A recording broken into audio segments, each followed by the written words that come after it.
All right, let's take a look at our personality profile for this week.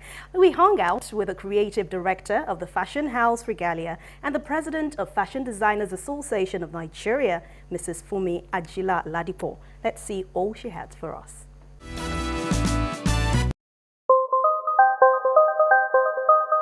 Chief Executive Officer of Regalia and President of Fashion Designers Association of Nigeria, Mrs. Funmi Ajila-Ladipo, has come a long way in the fashion world.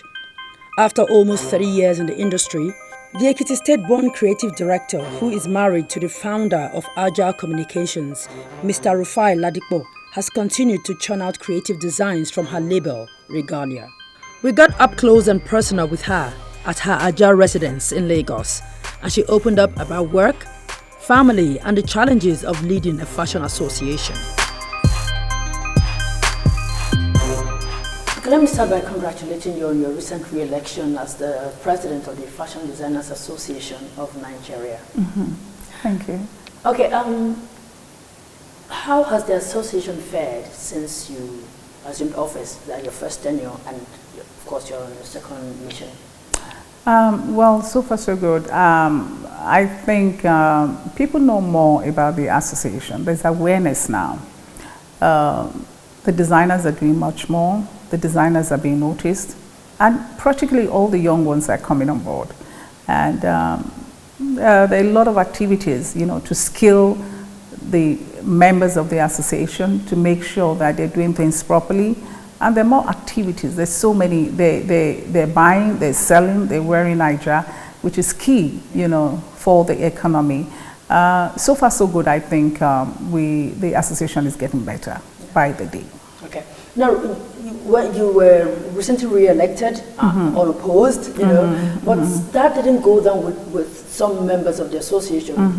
Feel that they were not carried along. The whole process didn't follow due process, and all of that. Is that true? It's very usual that in many organizations and societies and associations, some people just don't feel good. You can't please everybody, as long as you're doing what you have to do. And I am doing what I have to do. If some people feel they're not being carried along, probably they were never there to be carried along, or probably they were too heavy to be carried. Some people are just too heavy to be carried. And there's some people that you just don't need to carry them along at all, because you end up not getting nowhere. Obviously, the challenges have not in any way deterred her from recording significant progress for the association.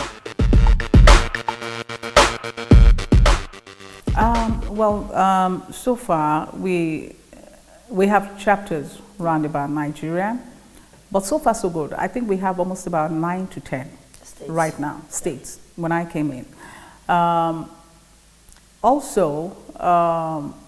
When not just building chapters, but also bringing them to know what is happening, making them know what is happening around about Nigeria and also in the world. We also have the sub-skill program. That's where we try as much as possible to also give back to all the people out there, younger people who want to be skilled. And then we also have seminars whereby we have people who come to talk about different topics in garmenting. One of the projects we have right now, it's we're making clothes for 5,000 children on the street. We call it Project Clothing the Future. And we want to clothe the children on the street. From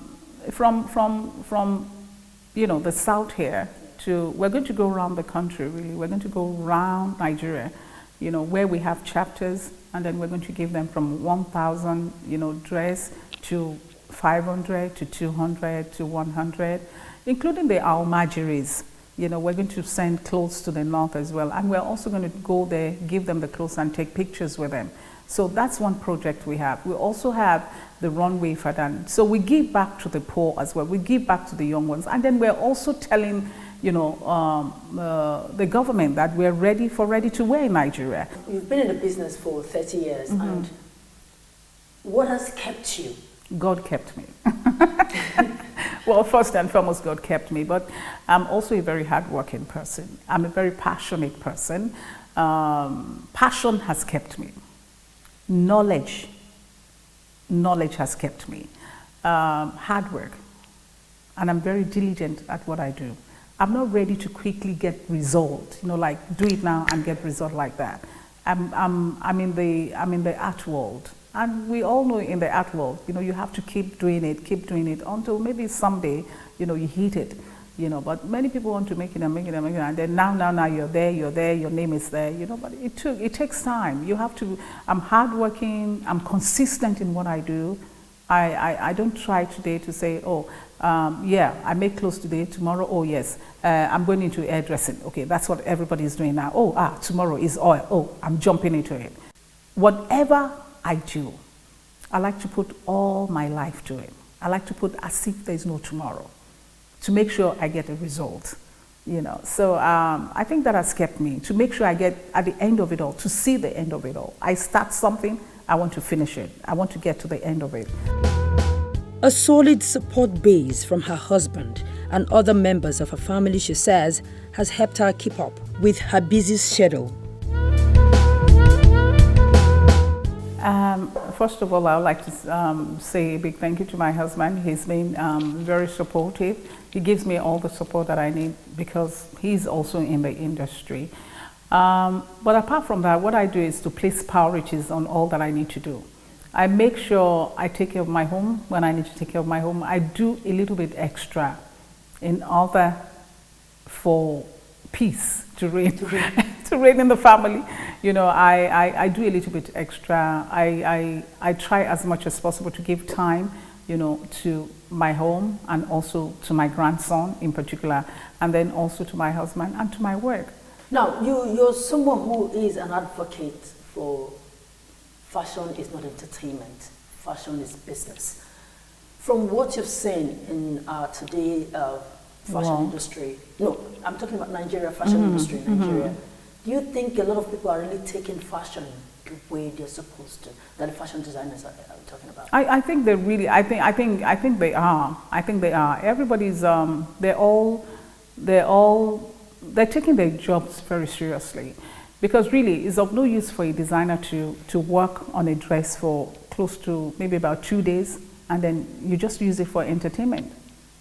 The whole essence of you working and being in the factory and putting designs together is for you to make money out of it, for you to be able to move on to another level, to sustain that business. So I really think, I think a lot of young people, the young people we have now, they're taking their jobs, really seriously. Everybody is coming up with, something quick and ready to wear, and that's where Nigeria is getting into. Okay, there's this misconception, that have come to stay. A lot of people, a lot of people blame the fashion industry for it. Creating a notion that slim is beautiful and plus size or fat is ugly. Why that? That came from, using the models, very slim models to fit, and probably the very slim models on the runway. I think it's a thing of the mind, actually. But really, and I also think it came from, when we're trying to fit clothes, and you're able to get the couture of the body, you can get it easier with a slimmer person. It's easy for you to know, to get the sizes together, the shape and everything without, any. Yeah. But I really think it's a thing of the mind. Fat, small, big, it doesn't really matter as long as you're alive and you're well. That's the most important thing to me. But is that changing? But it's changing. We have a designer in the association, a very young designer in the association, JP Couture. She does things for plus sizes, and it's changing by the day. I make clothes, for plus sizes people, and I think it's changing. It's changing. You find out that most of the people that can really afford what you have anyway are plus sizes. So. While she agrees that fashion and style is daring and an expression of oneself, She maintains that the fundamental ground rules should be followed to avoid wardrobe embarrassment. I don't have a problem if you really want to reveal any part of your body, but I really think clothing is supposed to cover, most parts of your delicate parts, But when people make it when they throw it at your face, then it looks really, well, we've seen so many, it looks really bad, and you're like, wow, why would she dress like that? Doesn't she have a mirror? Did she look through her mirror, or didn't she see anybody to tell her, oh, why are you wearing that? I think the dresses we wear also tells about our state of mind, or who you are. Passion, patience, and the quest for excellence, she says, has brought her this far. And in this studio, this is where she creates most of her elegant designs. I have a small cottage industry in the home where I do most of the samples that I do. I have workers who stay there, and most of the time we work, maybe all night, sometime, but if I feel like relaxing most of the time, I just take off. If it's like 2 hours, I just take off 2 hours and then go relax, and then I'm back again. Her hobbies include exercising and singing, which she revealed was her second career option. She gleefully shows off her abilities. I want more of you, Jesus. The more I know you, the more I want to know you, Jesus. More of you. Her parents, she says, influenced her positively. And as we round off our conversation, she shares a Nigeria of her dreams. I would like to see where people wear more Nigerian, made by Nigerian manufacturers and designers. Where people from the Western world would buy into what we have.